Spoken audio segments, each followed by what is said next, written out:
Thank thought you had turned it Laura, on already. for being in conversation with me and with Dan, and it's a total honor to share the stage with you tonight. And thank you all again for coming. I'm so excited to be back in San Francisco. So I'm going to read just a little bit from Rouge. For those of you who haven't read it, I call it a gothic fairy tale about beauty, envy, and grief. And it's about this dress shop clerk named Belle who is very addicted to skincare videos on the internet. And after her mother dies, she gets sucked into this very lavish, sinister cult. And I'm just going to read a short scene from when she's sort of deep in the labyrinth of it. I'm in some sort of dark red waiting room, heavy with the scent of eucalyptus, mirrors all around. Bon voyage, the woman in silver said, and then she was gone. She took my clothes and my shoes and my purse with her, left me standing here barefoot in a white and red robe. I hear a waterfall somewhere, a distant sound of chimes. Some red magazines, looks like, on a black marble table. Beside them, a vase full of what looks like raspberries. Also, chilled water jugs filled with, blood vessels? Pomegranate seeds. Get a grip, I tell myself.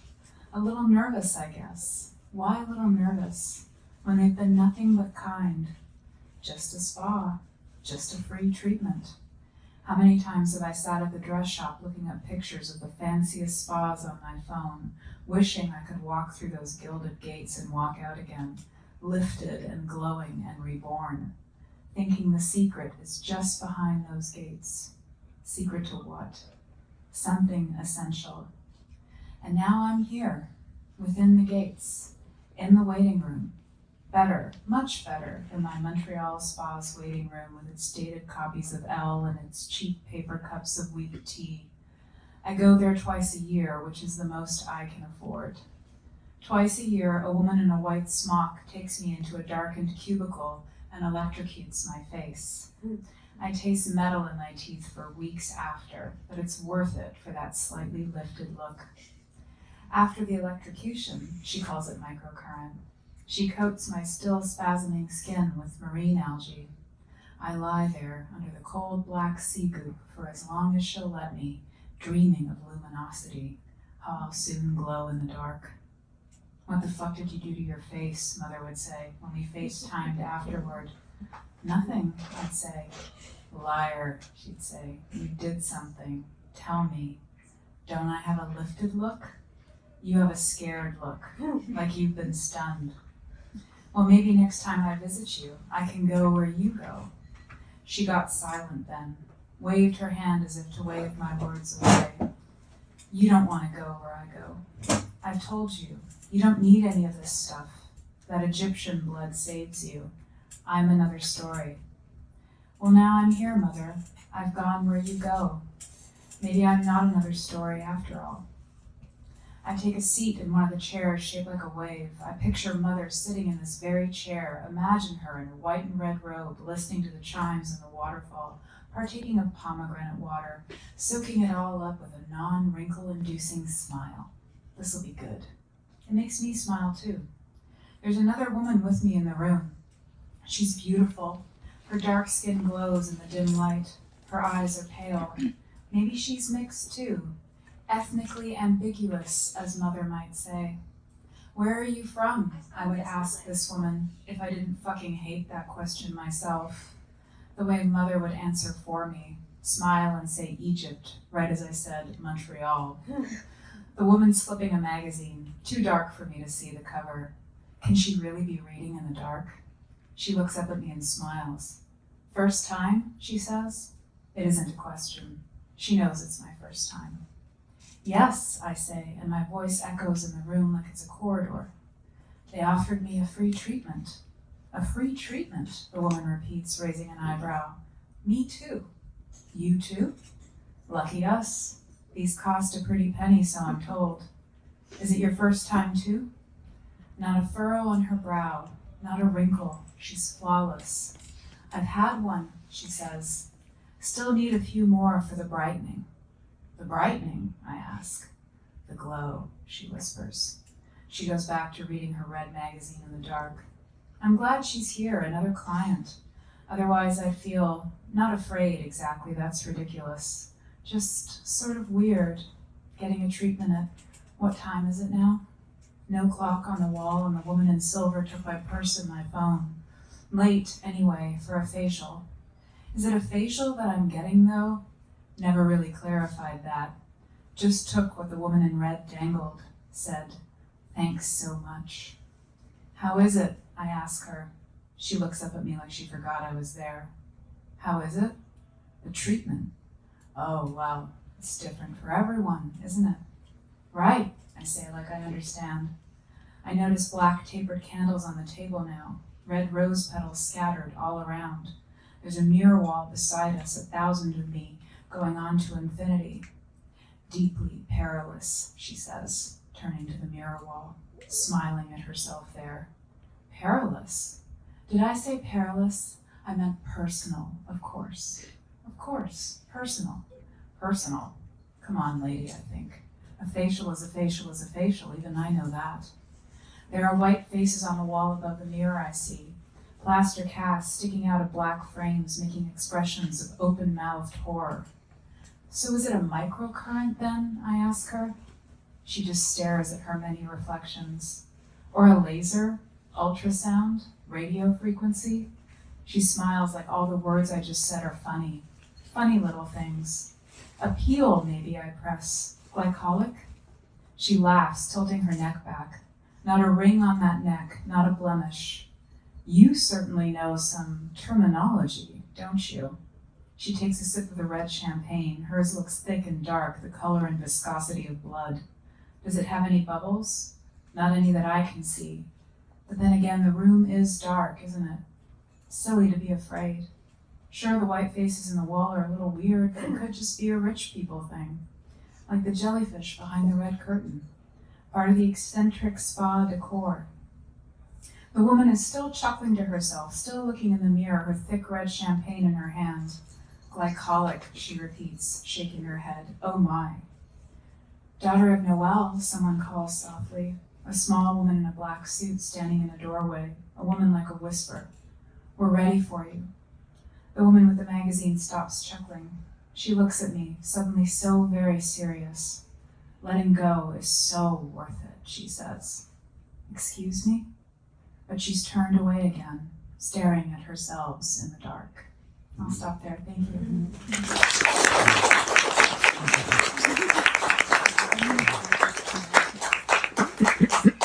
Damn, that's like a Disney Grinnell, how do you say it? Guignol. Yeah, spa experience. Yeah. Well, first of all, those shoes. Oh, yeah. Thank you. Where'd you get those? They called out to me just before the book came out. I was like, you know what? I'm actually gonna do the dark walk in the red shoes. I'm gonna go the way of roses in these. That's perfect. They're falling apart, so feels appropriate. Yeah. Well, Yeah. thank you. You are such. Is the audiobook out yet? Yeah. Did you do it? No, I didn't. I always have the same narrator. She narrated Bunny.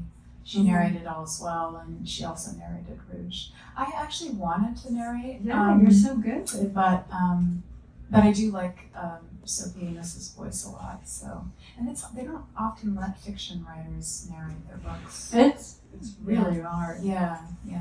How many hours did it take? For Sophie? Yeah. How many hours is it? I think it's like weeks, right? Well, to listen to it. Oh, to listen to it. I don't know. I'm not sure. I think it's probably like 12 hours or something like that. Wow. Yeah. No, it's wonderful to listen to. It's so hypnotic. And thank you so much for reading. Yeah. Welcome to San Francisco. Thank you, everyone. Thank you. Yeah. Okay, I have notes Awesome. because I don't want to fuck up. In Rouge, you deal with fixation on skincare. And you said that a lot of what's lurking behind skincare is anxiety about death. Yeah. So why and how? Why and how? Yeah, I mean, I didn't really think about that at first. I mean, this book started with my own kind of fixation with skincare videos. I was so addicted to them when I was working on my third book, All's Well. This was 2019. This is right after Bunny came out, right before the pandemic, which is so weird because we all got like, you know, in our own sort of echo chambers, right? But yeah, I got really, really addicted to them, and I started buying all the products and just watching the videos compulsively. And on the surface, it was like, oh, this is self-care, this is learning, this is education about serums, you know? But then there was like kind of a darkness that I sensed sort of creeping in, just in the nature of the videos, the nature of my fixation, just the language around the products, the whole world of it. And I thought, oh, there's probably a horror novel here. And it did start to feel like, oh my gosh, all this talk about beauty, we're all just trying to hang on to something that we can't hang on to, which is very moving. Which leads me. Yeah. Thank you. Yeah. And the top layer of skin is dead tissue. Right. So, is Rouge implying that when a person is constantly anxious about death, that on some level they're actually attracted to an idea of death? Can you say that again? Yeah. Okay. Yeah. So, because you said that what's lurking behind skincare is an anxiety about death. Yeah, right. Mm-hmm. So the top layer of skin is dead tissue. Right. Is Rouge implying that when a person is constantly anxious about death, then on some level they're actually attracted to an idea of death? Yeah, absolutely. I think there's like, yeah, for sure. Yeah, there's a dark drive in the pursuit of it. Absolutely, right? Because nothing gold can stay, but we still want to hang on. Yeah. Right. So, and I think that's kind of beautiful. I've never seen it as vain. The pursuit of good skin or a pleasing surface or whatever. I think there's a lot more going on, and that's what I was interested in exploring in Rouge. I mean, any addiction sort of to something surface always is kind of a symptom that something else is going on anyway. So, Yeah. do you think that our society today deepens a person's fear of living and makes them even more half in love with an easeful death, as Keats would say? Half in love with an easeful death. Very Very beautiful. Yeah. Sure. I mean, it's the Gothic, right? I mean, that's kind of how horror works. That's part of the reason why I love it, is because in order for it to work on us, it has to cast a spell. It has to enchant us. It has to draw us in.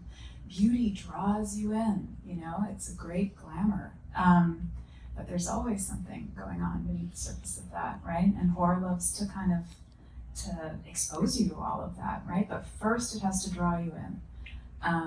And so I just think there's just so much horror latent in beauty, in the whole world of beauty, because of its relationship to death and its relationship to anxiety about death. And the fact that we can't hold on to it. It will always go, you know, it's not a permanent state of being. Right. And go to work. Okay.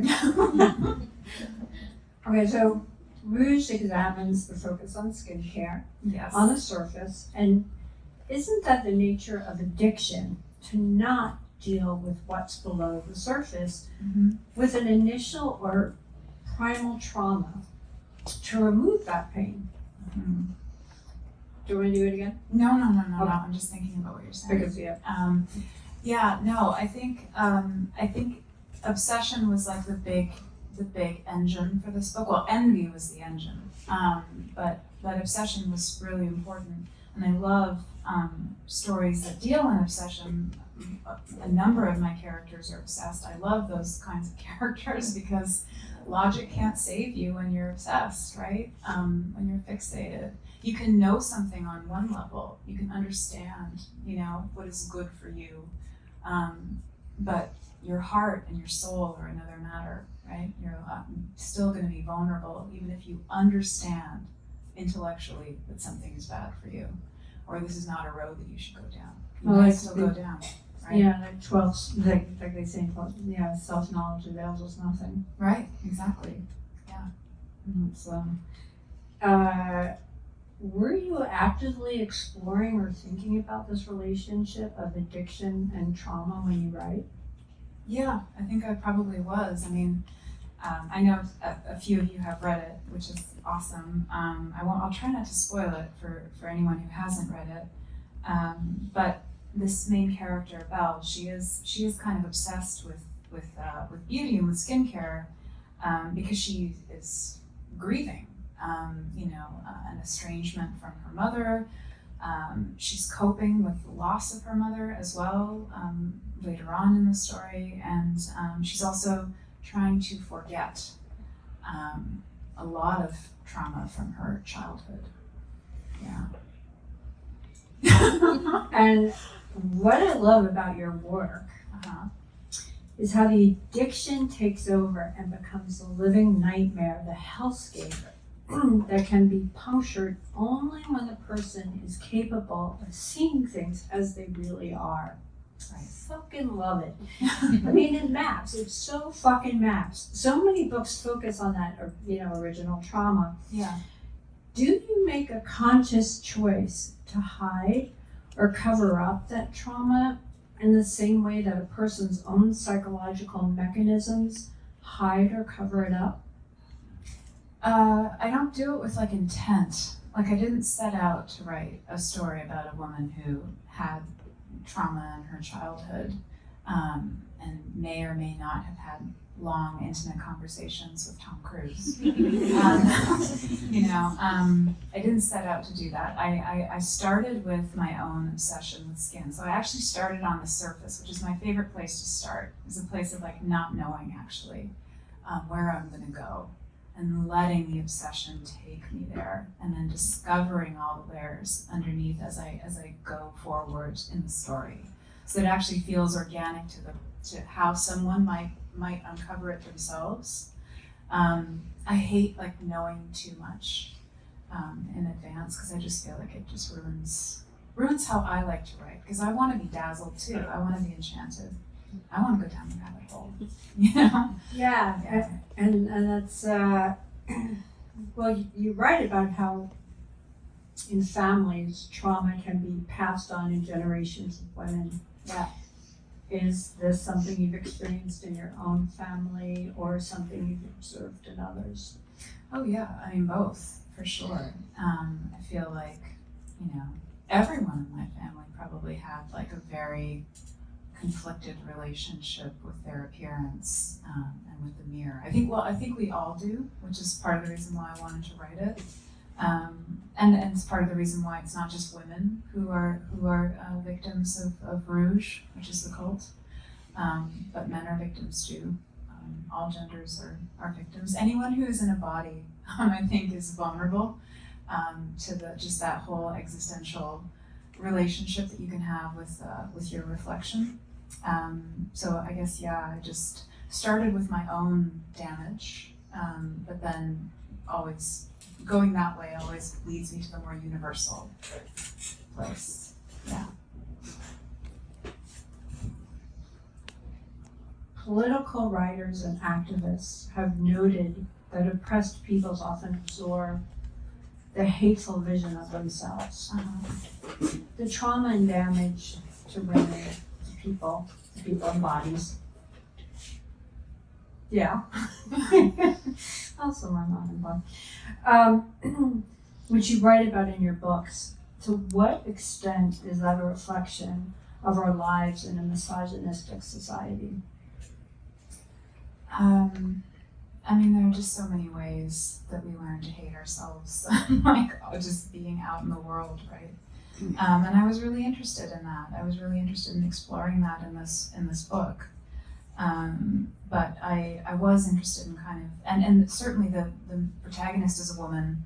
She's really informed by her mother's experience, who was informed by her grandmother's experience.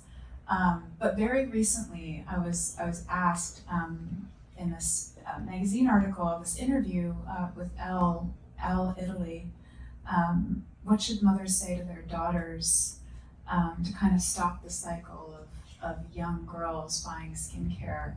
And I'd never had this response before to that kind of question, because it's the kind of question that you get asked, I get asked a lot. But I was just like, why is it on the mothers? Like, you know, it's so strange to me. That feels very misogynistic in some ways, because there's like the things that we want for children. You know, my mother never wanted me to be fixated on my appearance. She always wanted me to just be a kid and not really think about that and just enjoy my life. But I saw that she had a conflicted relationship, and that's what I internalized. Not what she wanted for me, but what she was bound up in. Right. And she was bound up in it because she lives in a system that creates that conflicted relationship with your appearance, so that you buy products and you're, you know, insecure forever. So yeah, I mean, I don't just think it's on mothers. I think it's like a much more systemic issue. And especially with kind of race issues, and you know, with what I mean, growing up feeling like people would tell me you don't look Jewish, and I mean that as a compliment, and I felt complimented, and it's difficult to try to track where you are. Another thing that was interesting to me that you talked about was that how you felt you were fat when you weren't, Mm-hmm. and that led you to actually becoming overweight. And I really related to that, because I look at pictures of myself where I was like, I felt so hideous, and I was not overweight. But especially as our culture has moved from more of like this, it was like fat phobic was okay and sanctioned and encouraged. It's do you think that's actually changed the landscape, that it's that we're less fat phobic, or it's just more that people aren't saying it out loud? I mean, I don't know, you know. I feel like 13 Ways of Looking at a Fat Girl, which is my first book. That deals with that quite beautifully. Yeah, deals with struggles with body image. The weight of the protagonist is never mentioned. It's never said. And I think my editor even asked me at one point, or one editor did, who was interested in acquiring it, brought that up in their notes, and I thought, I'm definitely not giving this book to you, because I didn't want it to be about that. I wanted it to be about self-perception, because that's that person's reality, and it's different for everyone. You know, that's part of what intrigued me about Rouge. Is just that everyone's relationship to the mirror is so particular and so strange. Like, how we see ourselves is not how other people see us. And I was very interested in that with 13 Ways, and actually very interested in that with my other books too. But Rouge is where it really, was kind of the main question. Yeah. Yeah, and like in Rouge, you've written about the formation of cults, and in this Trump era, the dangers of cults are particularly concerning. How do you Cults think are scary. How do you think people become susceptible to? I feel like you have to be kind of vulnerable, sort of an outsider. I think about the protagonists of horror, and I'm really interested in horror, and they do tend to be more vulnerable, like more on the outside, and so could be drawn in. In Bunny, for instance, that's another book that I wrote that was really, really interested in cults, and the main character, Sam, is like totally on the outside. This group of girls who she claims to hate, but she's also totally fascinated by them too, you know? So I feel like it's like horror. There's something enchanting about it. Like, we can't kind of resist. And I always tap into my own anxiety about groups, because I have a lot of anxiety around any kind of groups. I just feel like fascism is just lurking, just like around the corner, any moment. And so I always kind of tap into that whenever I'm exploring cults. But there's like a cult around beauty, There's a language. There's like a way of there's ideals, stories, particular aspirations, particular hashtags, You spent like 5 months on it, right? 5 months. In the watching the videos. Oh yeah, no, I spent a long time watching them. And then I thought I was over it. Like I thought, oh, I'm done with these. And then I had to write a piece about my addiction for a magazine. And I thought, I'm going to be so bored watching these videos again because I'm so over this. And I started watching, and then I started buying the products and like watching them like all night. So I've learned nothing. Lovely. But your skin looks so good. I mean, in almost every interview, everyone's like, okay, yeah, it was an addiction, it was like fucked up and everything, but like, what do you do? I know, yeah, no, I know. It's not a critique. I didn't write it from a place of like, I didn't write it up here looking down at beauty, going, beauty industry, you're bad. It was more like looking up and sort of in wonder and totally like a sucker myself for all of it. No, but I mean, I think that's of your work, why it feels so, I hate to, but organic, because it very much feels like from the inside. Yeah.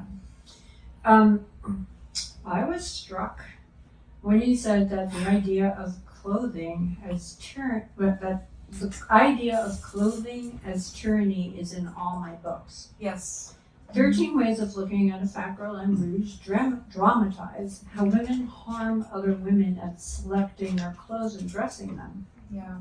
Is there a way to get past this tyranny? I don't know that I want to. I mean, I find it so fascinating. Like, I don't know. I mean, there's a part of me that loves the cruelty of fashion. So like Kim Kardashian shit? Like that? I don't know. Was that art?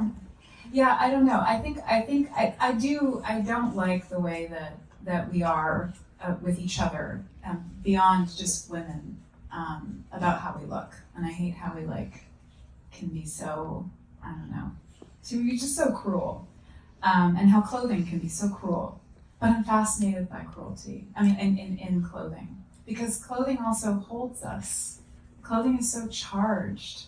It's like, well, we have no choice. We have no choice. We have to wear it, and there is always that inherent possibility of being transformed by a garment. There's so many fairy tales about a garment transforming you, like from the inside. Right. So they're so inherently magical. They're like a magical thing that we engage with every single day.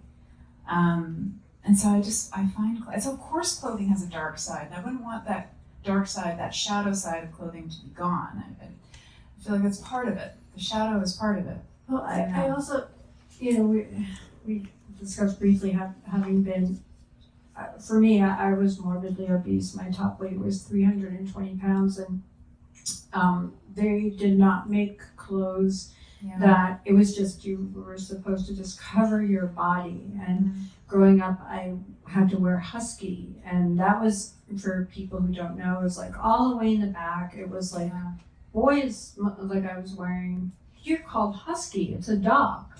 It was very, very clear. And I think that idea of being able to play with clothes, to be able to put on an outfit and pretend, but at the same time, I never trust it. I still have a fucked up idea of like, will my clothes still fit? And I don't trust. I'm always amazed at people who just have a pair of jeans and they just know that it's gonna fit them. They can depend on it.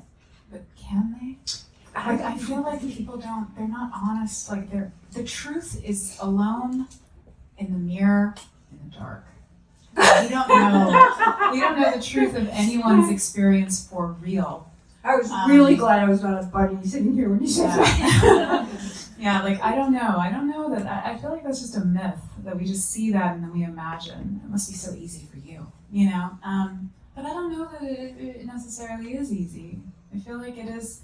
Again, that's kind of why 13 Ways didn't have particular weights is because I just feel like anxiety about your body is a very dynamic thing and is very relative.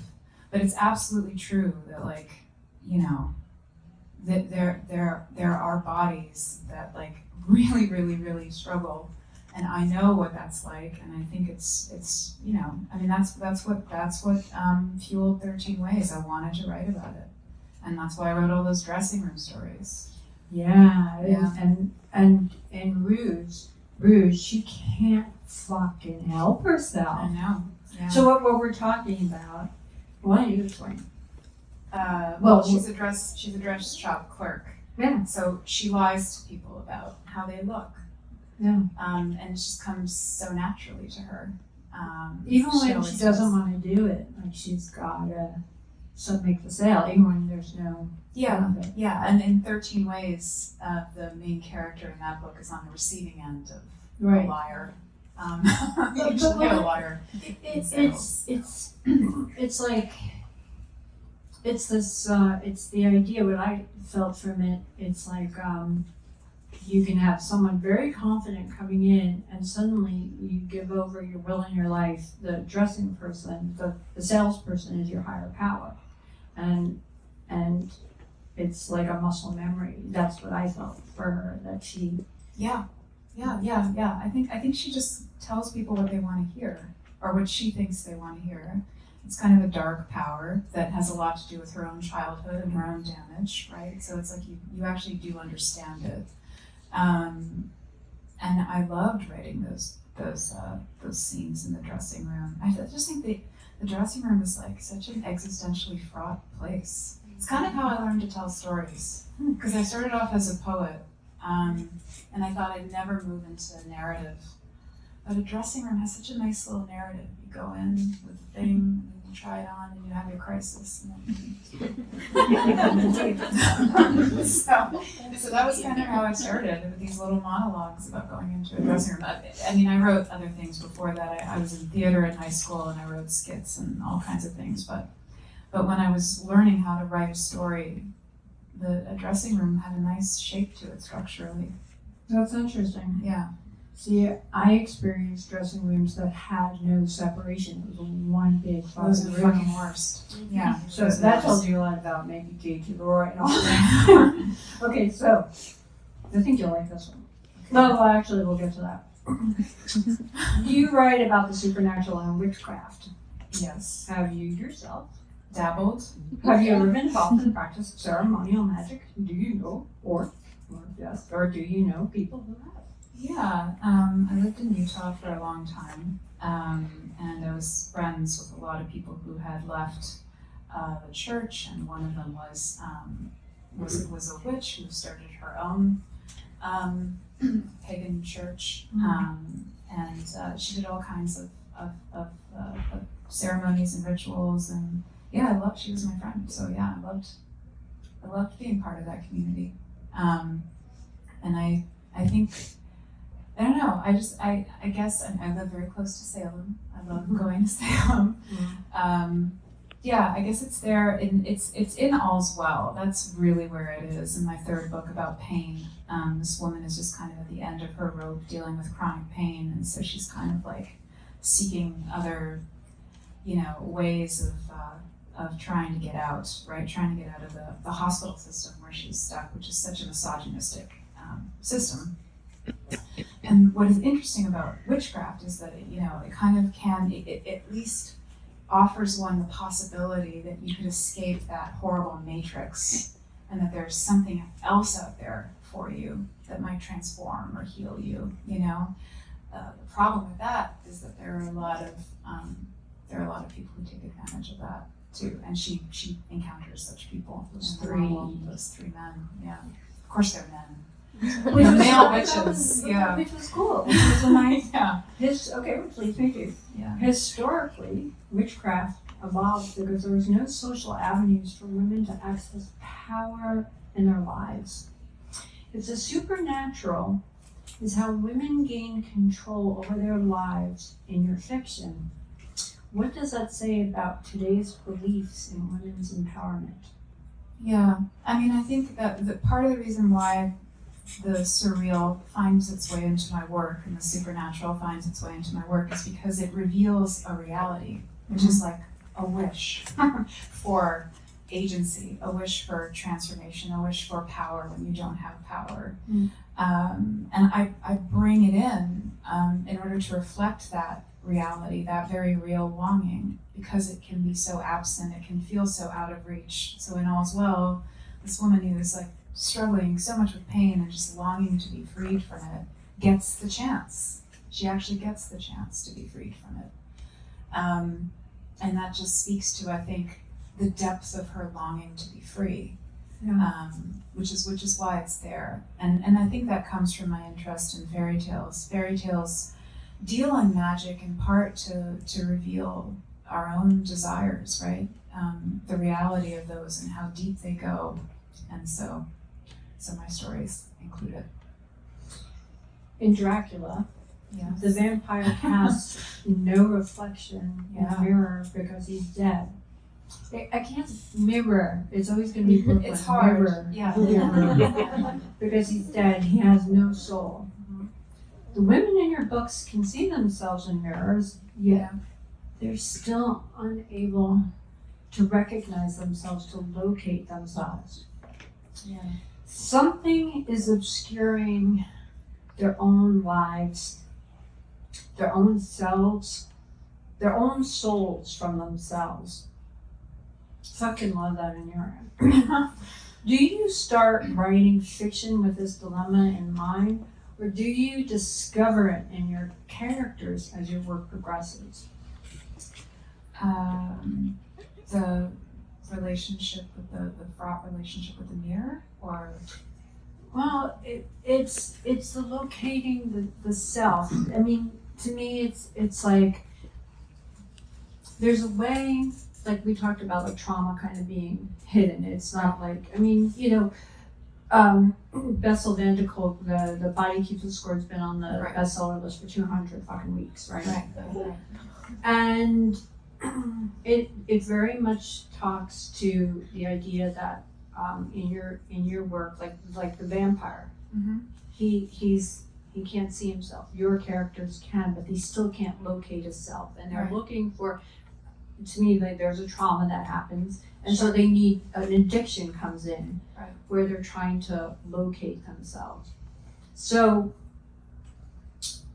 what it's like when I guess from what you said before, it happens organically. Yeah, it does. And I mean, I don't think any of us can see ourselves clearly. That's kind of the beauty. My favorite moments in fiction, when I'm with like a first person narrator, is a moment where I can see something that they can't, but the author wants me to know that, you know?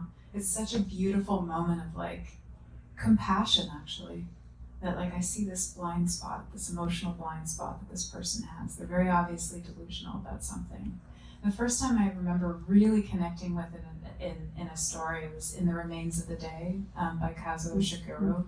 The butler in the story is so amazing, and he has so many like emotional blocks, and I can see them, and I'm like watching him, move through his life, and it feels so tragic and funny to know these things that he doesn't know or that he can't say, he just can't face. So I guess I kind of love that. I love that there are just parts of ourselves that we can't see, and I love how that gets reflected in the stories we tell ourselves about ourselves. It's kind of heartbreaking. Or even the stories they tell about our work. I mean, because they're like reading people talk about your work. It's like, that's the wild shit, you know what I mean? Yeah, no, for sure. People can, it is like a neighbor, they can see whatever they choose to or need to. That's like what Clive Barker says. He says the reader is a co-creator. Who is it he said it? Clive Barker. Oh. Yeah. So we just well, I have like one more. Okay. You've commented that perception is a huge part of body image. And this is what I was saying before. Yeah. I thought I looked fat before I was fat, and in some ways that made me get fat. That's true. I also continue to see Like in a Magic 8 Ball. Oh, okay. That made me get fat. I also continued to see myself as someone who was fat after I got thin. Mm. So like I said, my experience was very similar. What is it, do you think, that causes so many of us to be incapable of objectivity about ourselves? I mean, just being human in the world. I mean, it's just the way that I think we're made. I don't think that we can see ourselves clearly. I don't think that anyone can see us clearly either. I think that's kind of like the beauty and like kind of the tragedy of being alive, right? So I don't know. I mean, I do think that those gaps in perception are something that really interests me, that always has. Even in 13 Ways it was there. Because in horror, there's that tension always of like, it's really happening to you, this thing, or it's in your head. It's all in your head. You're imagining it. That's what horror turns on, sort of playing between those two poles. And they're both scary in different ways. I mean, if it's all in your head, then what's going on with you? If it's really happening, then, you know, I don't even understand the world anymore, right? And so, yeah, I feel like in some ways horror exaggerates that with the supernatural and monsters and everything else. But it's actually a very real, everyday tension that we're always experiencing in our lives. Is it really happening, or am I just imagining this? With our interactions with people, it's happening. So, you know, I don't know. I've always been interested in it from like the very, very beginning, and definitely super interested in it with Rouge. Does she, after she kind of may or may not have been molested by Tom Cruise? I don't know that she's molested. Well, yeah, I'm projecting. That's okay. I have those Co-creator. moments. You can be a co-creator. Yeah. But does the experience of a realization, does she have one of those Bessel van der Kolk whereby kept the score and does she? I want a happy fucking ending. I mean, I don't want to spoil it for anyone. Oh yeah, I'm sorry, I shouldn't do that. But here's the thing. I mean, My bad. Fairy tales end in so many different ways. They like can end really, really happily, but they actually, so many of them end horribly. So many of them end with like, and then she fucking went to the woods and died. There's no fucking, but essentially she goes to the woods and she dies. She dances in the red shoes and she dies. You know, like that's how it ends. And then she dies, you know? But that's how so many of them end. But they are resolved. You know, they do like have a sense of, okay, everything's been tied up here, you know? In horror, it's different. Usually the ending is more ambiguous, it's more open. The threat is still out there, it's still alive, you know? It hasn't been completely vanquished, which is part of its beauty, I think, is that it kind of allows the threat to still be present. Even if the protagonist has lived, they live still with the threat. Of course they do, because the threat is always going to be there, you know? It's never going to go away. So I guess Rouge is both a horror novel in some ways. It's also playing with fairy tale. So maybe it's a little of both in terms of the ending. Yeah. Beautiful. Yeah. One fast one. Sure. And I would watch horror movies. Mm-hmm. There was always like, you know, the silly bitches who would, and I mean that as, you know, that's open for everyone. Yeah. That, you know, the monsters chasing them, and they're just so scared they just stop and, Yeah. you know, they die. Mm-hmm. And then there's the one that, like, you know, clunks them on, they got the monster down, and then they just don't finish the job. You're always like, finish the fucking job, you know, but they don't do that. Right. And then they run off. And they run off. And then, but they're the ones that keep fighting. I always used to ask myself, like, which one would I fucking be? Like, do you, like, at what point? Because it's so, like, fucking scary. Yeah. I feel like they're different, like, states of consciousness that you can occupy. And that's what's really frightening about watching it. Like, we always get so frustrated when people are, like, going into the basement and going, hello? You know, get the fuck out of the basement. But, like, we're sitting in our living room watching with this incredible distance. But horror operates, using dream logic, nightmare logic. Like it's always those moments in you have those dreams where you can't speak and you want to speak, or, you like are going down this dark road and you can't stop yourself. Like that's a dream, right? And horror plays with that. It's not obsession. It's like that state of fixation, enchantment. You can't be saved with reason. Damn. Right. Are you working on the prequel and sequel of Bunny? Yes, I'm working on. It's a prequel sequel. Yeah. So it's both. It's both. And for the dudes, right? Oh. Sorry. Okay. So anyway, now we're made up. These are magic. Everything that he just heard. No, it's fine. I used to do this to Fine. my son at night. And just suck out. I just sucked out all the bad dreams. Whatever she just said. Okay, we're gonna open it up for some questions, Yeah, please. and I will call on you if you don't. Well, I kind of have two. Is that okay? You'll say your name. My name's Tiffany. Hi, Tiffany. Hello. I am curious to know, since you've been involved in drama and writing, sounds Yeah. like maybe forever. Yes. Have you always kind of been drawn towards the darker themes in writing, or did you ever write like a fluff piece that's out there for us? I did write as a journalist in like my 20s. I did Violet. this. I did this this column, this food column, where my pseudonym was Veronica Tartley. Violet. So much better. Yeah, and I reviewed everything. Like I reviewed, going to Disney. I reviewed like edible sex toys.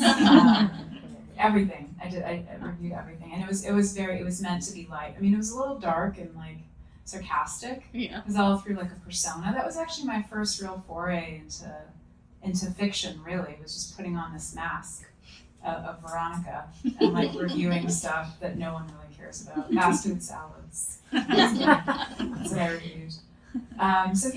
There was, and then in theater too. It was we put on comedies, so that's what I would write, and I loved writing comedy dialogues so much. It was one of my first real joys, and what made me want to pursue writing. So yeah, theater kind of brought me in. Nice. Yeah. Thank you. And then my second part, Sure. sorry, Yeah. is do you have a favorite horror author? Oh man, that's tough. Favorite horror author. I really have to think about this. I guess it's probably Shirley Jackson. I think just because every time I read The Haunting of Hill House, I'm still genuinely frightened by it. It's truly a frightening book. And the thing that she does in it that I love so much is she does these incredible like switches in, like the Eleanor's consciousness in the book is we're so deeply inside of it that sometimes it moves into I, like, and you just in like the span, like just in the span of a paragraph. It's just so immersive and beautiful. So I guess I really love Shirley Jackson. I read all of her novels and I love them all. I think they're all so weird and great. But David Mitchell's Slade House is probably one of my favorite like horror novels. And I know David Mitchell's not really a horror novelist, but that is a horror novel and it's so good. So I'd have to say that novel too. And it's interesting to read about Shirley Jackson's life and the horror that was in her personal life. Yeah. Oh yeah, absolutely. Yeah. And she was funny. Like she had these two sides to her. Like she wrote these like kind of domestic, lighter pieces, but then she wrote these really dark novels on the side. Yeah, struggling to be able to have the freedom to. Well, that's a whole other. Agree. Hi, I'm Hi. Sophia. Hi, Sophia. I'm just curious about the journey that you took that ended up with Tom Cruise as such an integral character. Yeah. Yeah, I get that. I get that a lot. Understandably, it was kind of a bold choice. Were you a Scientologist? We just have to clear that. You're cleared. It's weird, yeah. Yeah, no, he just kind of showed up. Yeah. As you would. As he would. As he would. So yeah, I mean, he was an accident. As I was like writing, he just kind of, he showed up in this girl's memories, and sort of like the jellyfish too. The jellyfish were also kind of an accident. Like I just included them in my initial description of the spa, not knowing how important they would be later, and then that's how usually the great things happen. At least for me, in my storytelling, I get, I always try to pay attention to the little things where I'm like, oh, that's kind of weird. I don't know if I'm going to keep that, but I'll keep it for now, and let's see. Maybe there's something here. And so with Tom Cruise, that was kind of how it was. And then it made so much narrative sense that I kept him. So I was glad he showed up. Yeah. Do you What ever? was your name? Oh, my name is Maha. Hi, Mom. Hi, and hi to you both. Do you ever find that you have too many ideas of what, in particular, writing what you want your next project to be? And if you do, how do you know which thread to follow? Like, what's a good sign of which one to follow? Yeah, that's a great question. It's really hard to know. You kind of have to. I always try to go with what is exciting me the most, and I always, if it's starting to get a little complicated or I feel like I have a lot of threads, I try to pay attention to kind of the one that's really feels like there's the most on the line, and I'll follow that one. And I'll just kind of like, I'll keep the other ones sort of in the back, either in the back of my head, or I'll have like other fragments or drafts on saved where I've explored them a little bit, but I do try to sort of, I usually do blueprint a little bit of the book, just so that I kind of have a bit of a roadmap for the first maybe third. And that way I kind of do know where I'm going, but there's lots of room to be surprised, but I kind of do choose those threads, kind of force myself in some ways. And then the, when you're kind of on that path and you sort of have that blueprint, the rest, at least in my experience, it sort of writes itself, because you have to sort of write the fallout of these things, right? So yeah, it's kind of paying attention to what excites you, but just giving yourself permission to return to the others, if you find that you need them, It is tricky though. Yeah, it's like speaking of drafts, because in Bunny they're called drafts. Right. How many? And I love the kill your darlings metaphor. Yes. How many drafts did you go through with Rouge? With Rouge, I think it was 3. So I wrote one in like 5 weeks or something like that. It was very quick, which is how I tend to work. I'll write the first draft very, very quickly because I teach. So, I have to kind of use my summers and my breaks very strategically, and I completely immerse myself and just write for hours every day. So I usually go in with my idea into those breaks. And then I revise over the course of the term, and I'll just go scene by scene, just taking my time, just sort of making it richer, fleshing out characters. And then I'll do one more usually after that. But the second draft usually takes me a while. Do you read to people?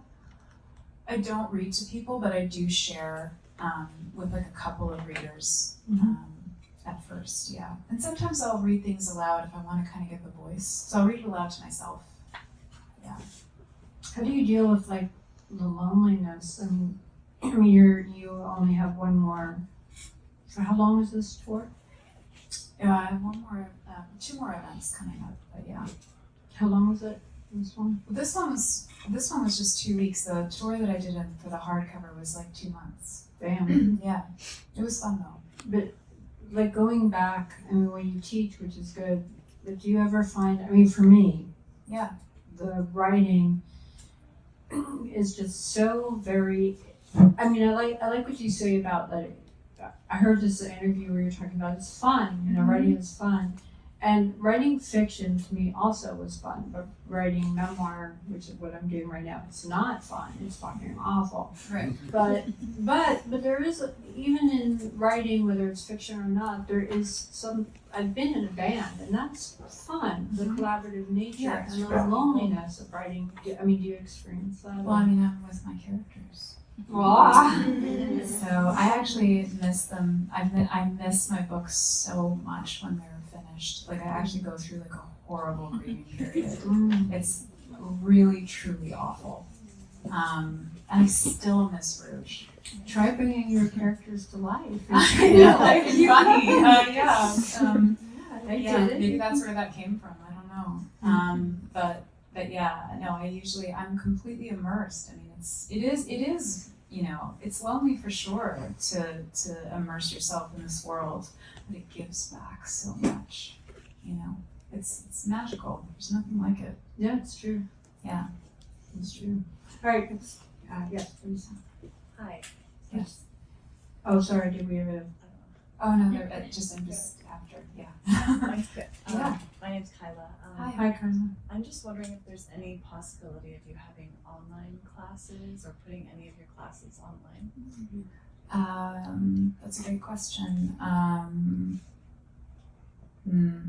don't know. I mean, right now because I teach. Sometimes I'll do something online. So yeah, just check my. I guess I would post it on Instagram if I did it. I haven't been doing it as much just because I am teaching at Syracuse and it's pretty, you know, so I usually prioritize my students and I don't do a lot of online stuff. But I am open to it, so I might. Yeah. There's the quote. Yeah. Mona Awad coming to Costa Rica, a resort with faces on the wall.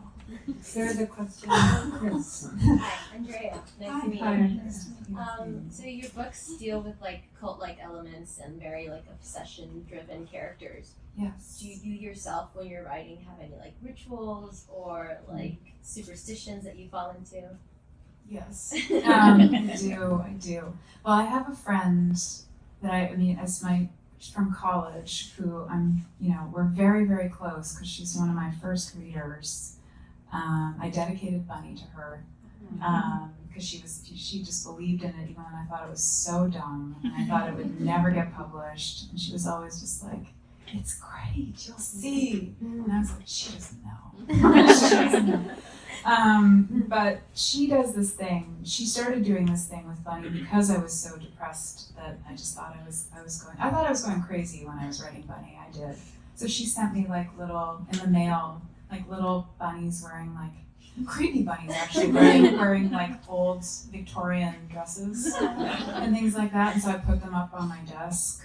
And so now she kind of does something like that with each book. So like for Rouge, she like sent me all these like rose themed things and like Tom Cruise stickers.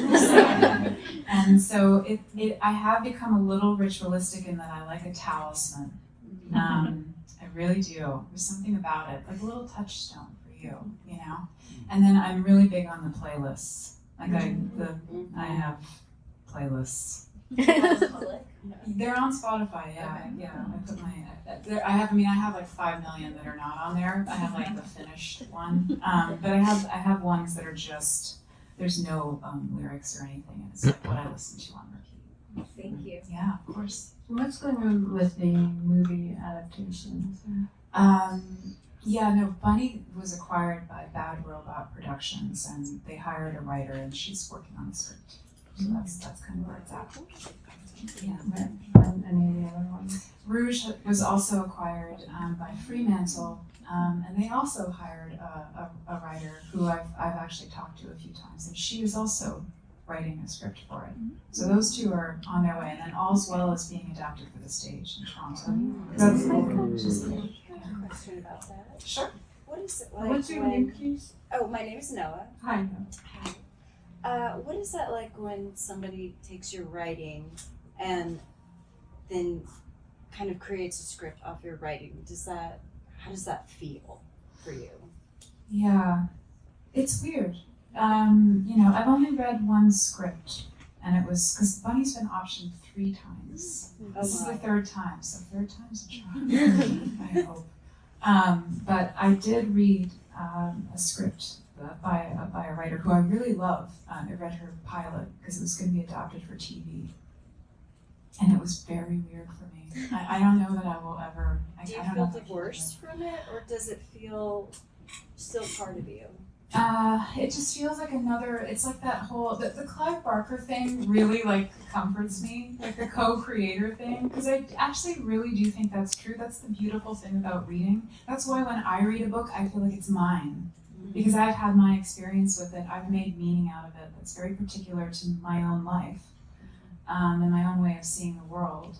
And it's so personal, you know? I feel that way about music too. It's just like, this is my music, you know? But it's not my music. It's just, I have this very personal relationship with it. So I guess My Tom Cruise. it's my genre. So I guess that's kind of how I let it go. It's like their relationship to it, which is going to be different. And I have to respect, like I have a say in who gets to be the writer. Well, that's good. So yeah, I kind of let them go from there.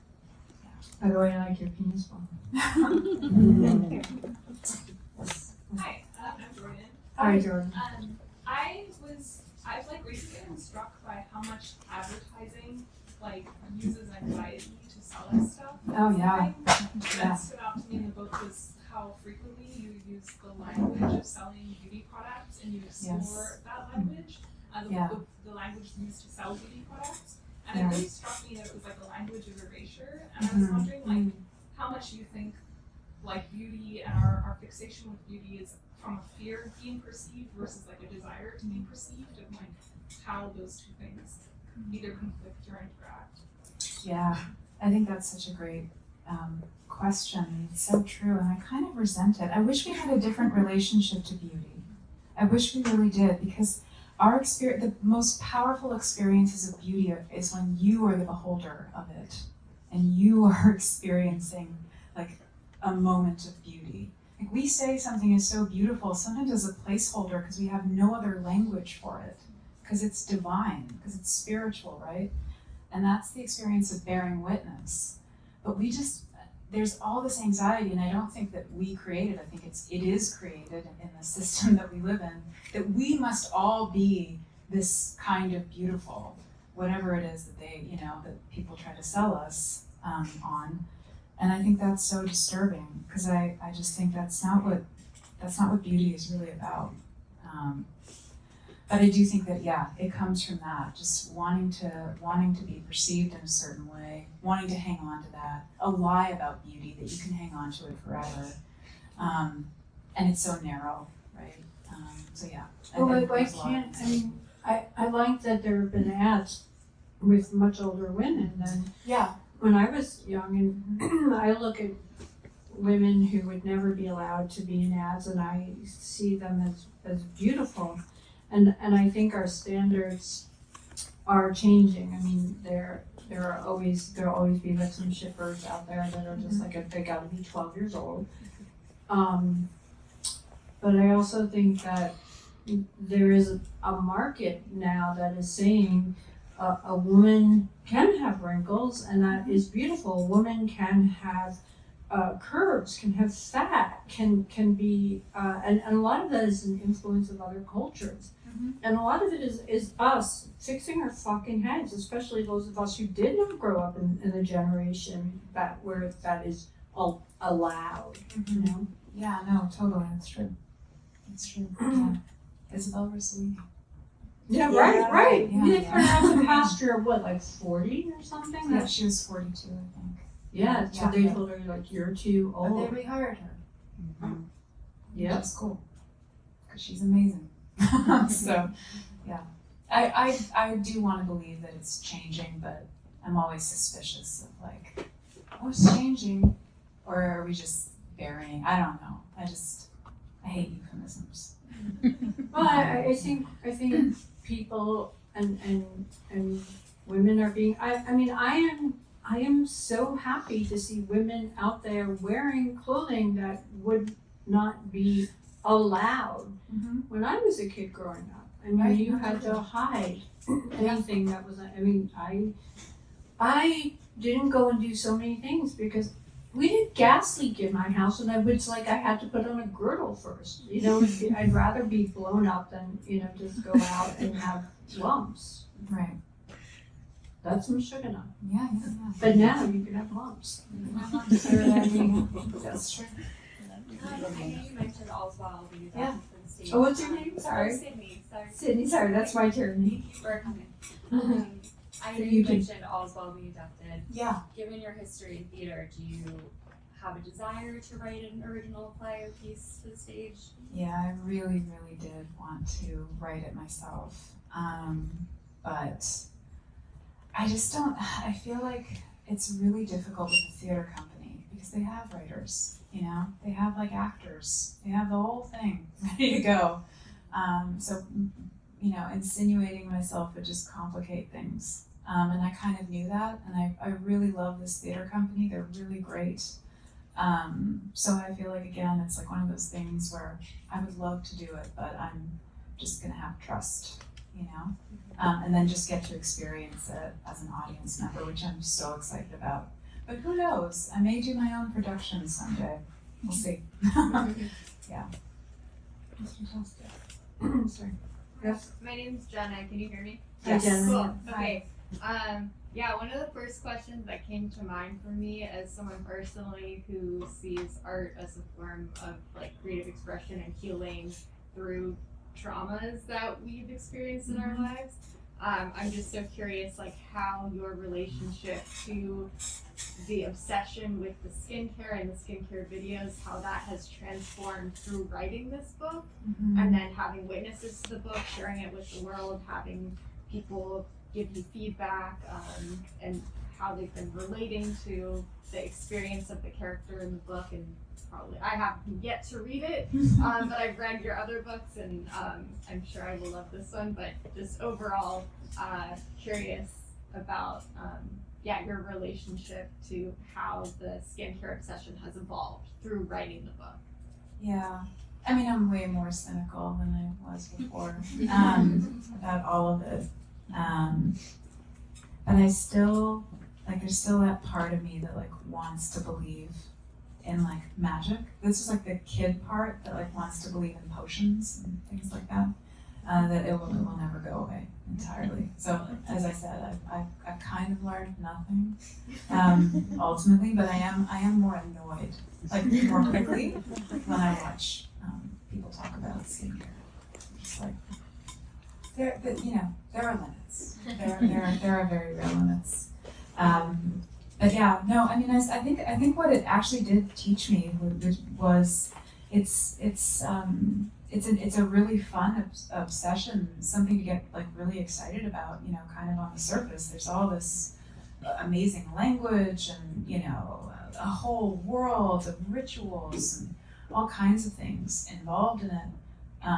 And on the surface, very, very superficial seeming, but it's actually, for many people, including myself, can be a matter of life and death, which I think is so kind of fascinating and beautiful about it, and horrifying about it. That's interesting. I mean, for me, those videos are really, they overwhelm me. I can't, it's too much. I just want to I can't deal. Yeah. No, it's very, very complex, all the different type of things, but I do think, there's other stuff that, I fuck with that has a similar type of, but yeah, no, it's housing on those videos,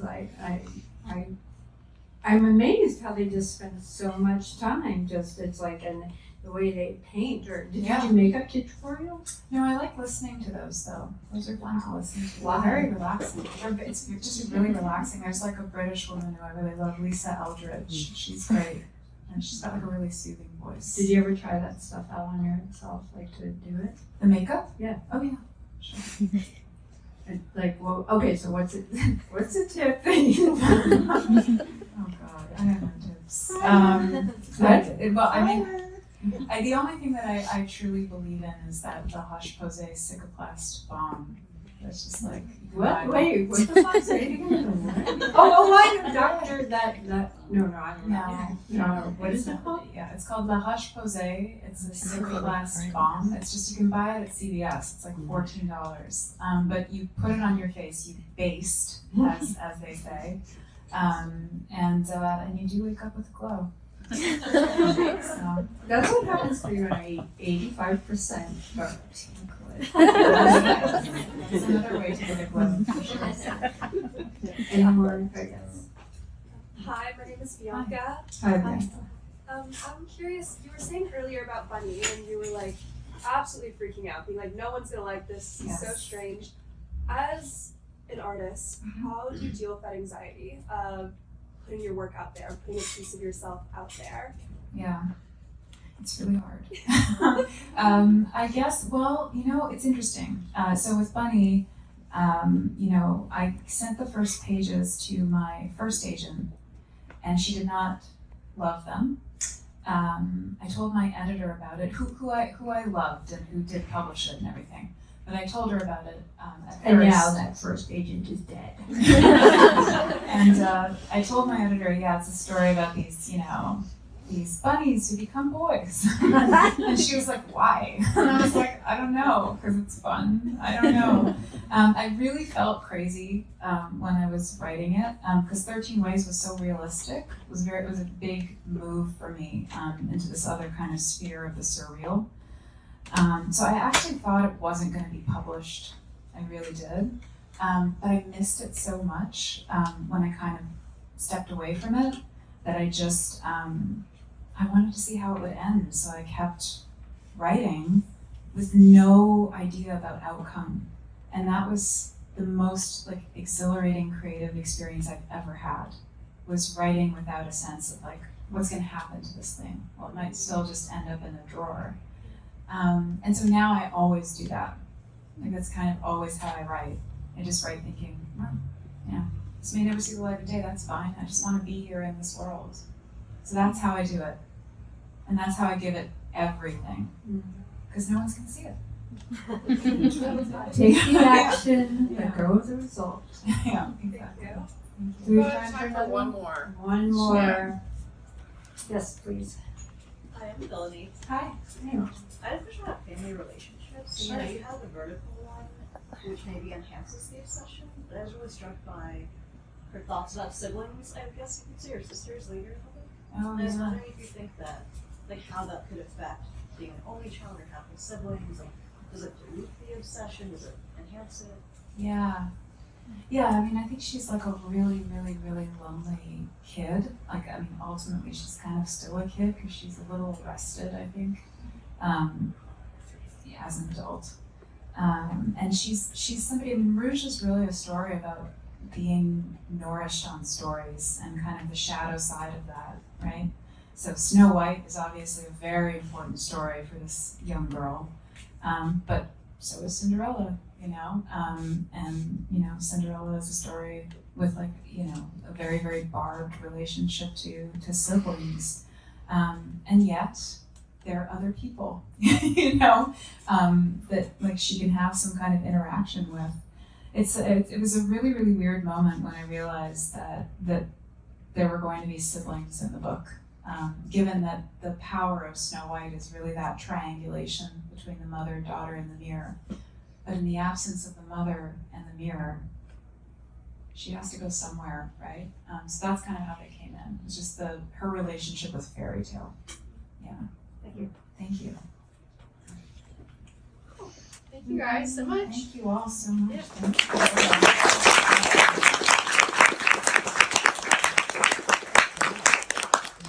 There's going to be a signing, and when there's this many people, it's really appreciative if you let Mona and Laura go ahead and get up front to the signing table, and then we'll start the line. If you want to get in line, we're going to go up the left side. If you want to just leave or buy a book, you can go up the right side. And yeah, that's it. Thank you guys so much.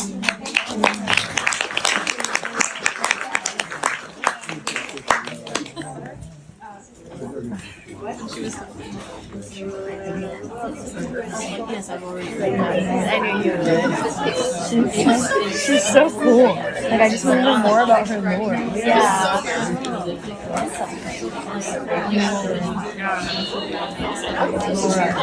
It says it on the thing. Yeah.